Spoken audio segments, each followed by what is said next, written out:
Administrator, Ma'am Sherlyn, sa ating pong SB Secretary, Doc Alfiler, sa ating pong mga department heads, sa lahat po ng ating mga president and coordinators ng ating PWD, ganun din po sa lahat po ng mga magulang na narito ngayong araw.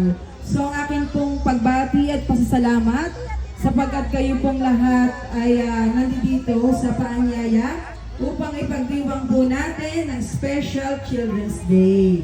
So, mapalad po tayo dahil dito po sa bayan ng Mataas na Kahoy ay 2 beses po tayo nagse-celebrate at naglalaan ng budget para po sa ating mga kapatid na may kapansanan. At hopefully po hindi lamang po dito sa bayan ng Mataas na Kahoy, kundi mapalawak po natin ang advocacy niyang ito sa buong lalawigan ng Batangas.